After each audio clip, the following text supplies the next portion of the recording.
it's possible. If you have a vision and you have a dream, there's a reason for that, and it's possible to achieve it. It's just sticking it out. You know, when you go through the hard times, it makes you stronger and it makes you realize what you have to do. There's issues in every country. There's corruption, there's despair, there's poverty everywhere, but what are we gonna do about it? And hopefully this can be something that people can use as inspiration to help others through their art, through their business, through anything they do.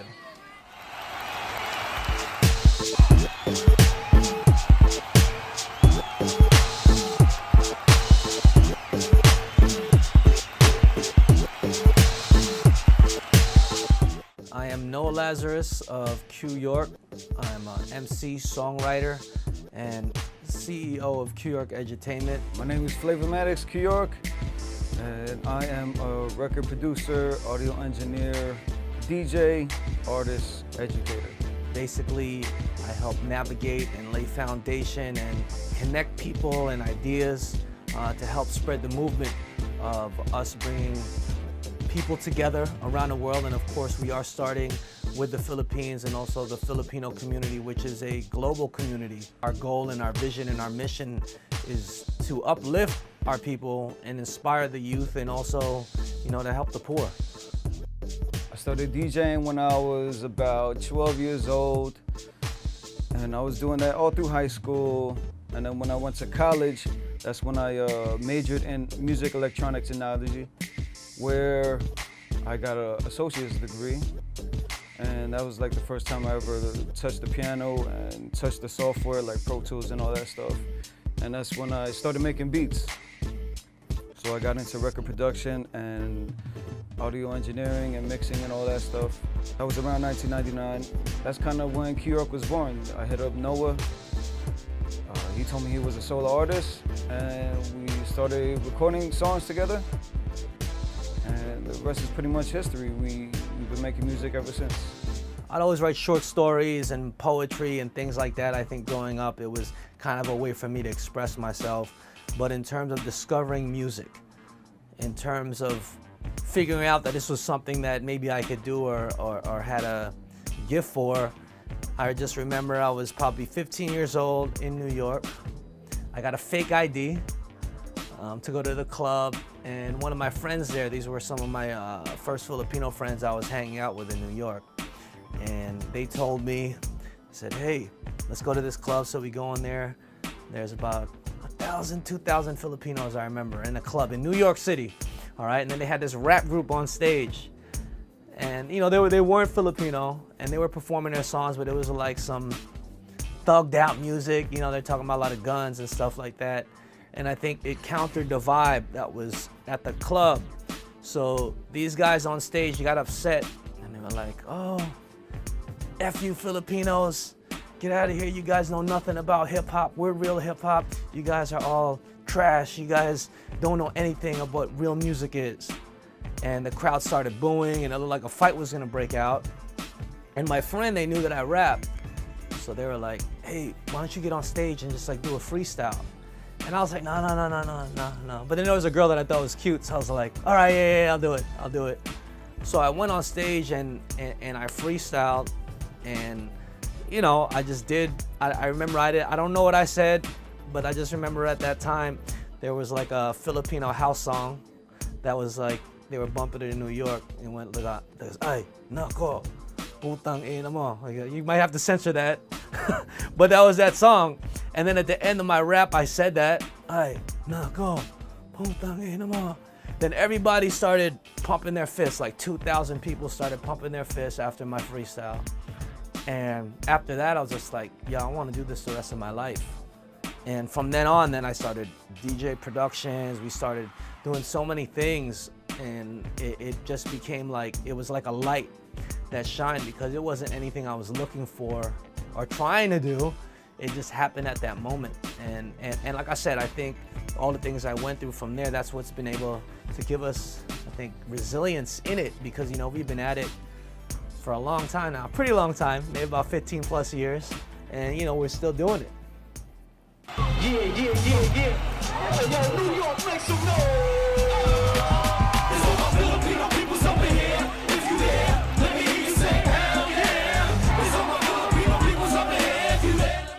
growing up in New York City as a Filipino American, I mean, there's racism everywhere, even here in the Philippines, but over there, you know, I guess growing up, I didn't look too Asian, quote unquote, so I didn't really get like those, like, Chinese jokes or whatever. I kind of didn't know what a Filipino was because I grew up in a single mother household where she would work at night, like 4 to 12, and then, so, you know, when I would go to school, I would come home and then just hang out with friends.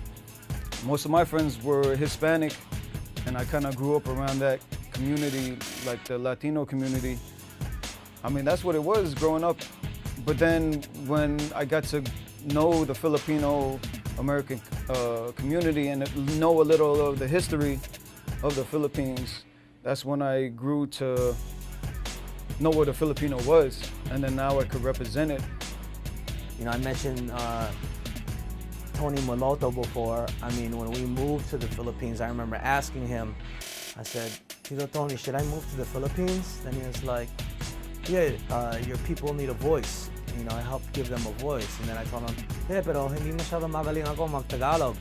You know, kahit mag-practice ng araw-araw, I'll never be as good as somebody who was born here because I'm just not a native speaker. And, you know, the nuances of the language and everything. And I remember him telling me, well, tell the story of our people to the world in English. And I feel like that's what this became because, you know, we've been here 6-7 years living here. We went through struggles. There was times, you know, being quasi-homeless. There was times not having any money, just living on miracles where people would like give us food or things like that. And I think, you know, going through that journey of not knowing what's gonna happen and then coming out on the other side, knowing that, hey, we fought against all those odds and made it this far, it was kind of like, what are we gonna do with this now? Because we kind of have a platform. Are we just gonna keep playing the game? Is that what we're here for? Or are we here to change the game? Always sacrifice. And I would think if there is, the biggest sacrifice is being away from my daughter. She's in LA now in school, and you know, being committed to the Philippine dream, being committed to this vision, to this mission, brings me away from her. You know, so I'm here in the Philippines now. I will not see her until July, which is another 3 months from now. So I try to keep in touch and do whatever I can. But you know, when I'm there, I maximize the time. So I think that would be it, but I would feel like everything happens for a reason, because on the same note, you know, the fact that I have to be in the US more or in LA, it kind of forces me or us as New York to be a bridge, to not only just be connected here, but to be connected there. Currently, I'm not able to see my daughter right now, but what we're doing, especially with the Philippine Dream and all that stuff, with our New York stuff, one day we will be reunited and, you know, we'll be chilling. I know she got my genes, so I know she understands as much as I do, and everything will be all good no matter what. New York 10 years from now, a worldwide brand, you know, recognized all 7 continents, a movie, I guess, telling our story, the Philippine Dream album, whenever this comes out, I guess it's currently on the way to going gold. So in 10 years, Son of the Philippine Dream album will be diamond, or further than that. I guess, I mean, but besides all that about ourselves, I mean, I'd say building a school, building a town, or a village for the poor, you know, touring, giving workshops, inspiring others, connecting others. Teaching people about social artistry and social entrepreneurship. And when I say social artistry and social entrepreneurship, it's using your art or using your business for profit, but not just for profit for yourself. It's using it to make social impact. It's using it to create jobs consciously for others, and not just jobs for them to work for you, but to create opportunities. And creating some kind of program like that where we empower artists and we empower businessmen and entrepreneurs to have that opportunity, not just to help themselves, but help the others and their community.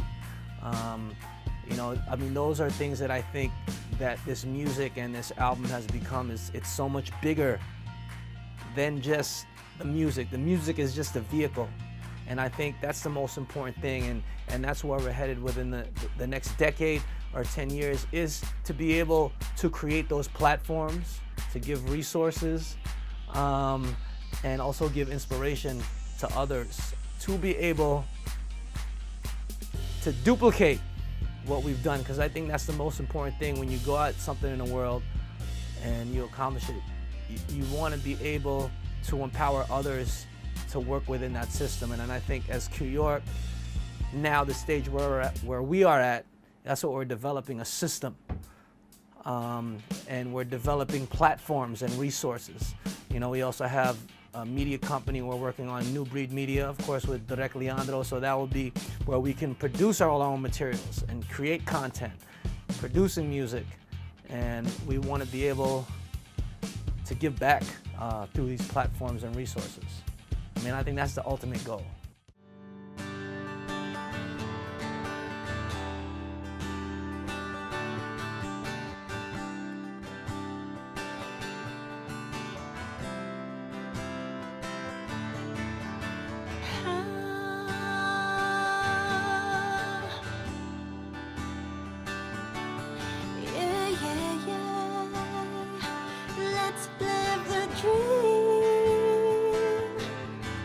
I see nobody living as squatters.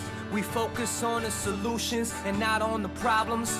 No politicians lying, we flying above the city. It's pretty, the Pasig River looking clear. It's like I'm looking in a mirror. Woo! And we got so many issues, yeah, I know, but 80% of success is just to show up. So what's it gonna be? We all leaves, but that doesn't mean we leave behind our family.